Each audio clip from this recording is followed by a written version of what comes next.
بلوچستان کے شہر صحبتپور سے ہمارے گدروشیا پوائنٹ کے نمائندہ ممتاز سولنگی کی رپورٹ کے مطابق ایس ایس پی نصیر آباد ڈاکٹر محمد سمیع ملک کے زیر صدارت S S P office Nasirabad میں 12 ربیع الاول کے حوالے سے امن کمیٹی اور سیرت میلاد کمیٹی کے ممبران سے اجلاس میں S D P O circle city Gulab Khan Sheikh, S D P O Chhattar Abdul Sattar Maksi, reader to S S P Naseerabad Jangi Khan, incharge security branch Ali Asghar Domki, S H O police تھانہ سٹی انسپکٹر طالب حسین لاشاری اور متعلق ایس ایچ او سمیت امن کمیٹی اور میلاد کمیٹی کے ممبران نے شرکت کی۔ ایس ایس پی نصیر آباد ڈاکٹر محمد سمیع ملک نے میٹنگ میں شریک امن کمیٹی اور میلاد کمیٹی کے ممبران سے ماہ ربیع الاول کے دوران امن و امان اور محافل میلاد و جلوسوں کی سیکورٹی سے متعلق رہنماؤں سے تبادلہ خیال کیا اور اس ضمن میں رہنماؤں سے مسائل اور تجاویز دریافت کی۔ اس موقع پر ایس ایس پی نصیر آباد ڈاکٹر محمد سمیع ملک کی جانب سے عید میلاد النبی کی نسبت سے منعقد ہونے والی ریلیوں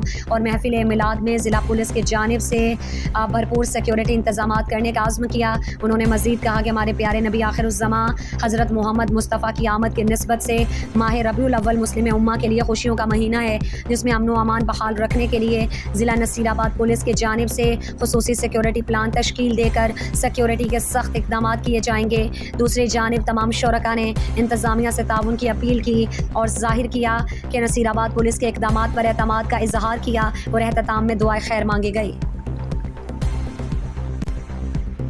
مزید دلچسپ معلومات اور خبروں سے آگاہ ہونے کے لیے Gedrosia Point Facebook page, Instagram, Twitter کو فالو اور یوٹیوب چینل کو سبسکرائب کریں۔ بیل آئیکن بٹن دبانا نہ بھولیں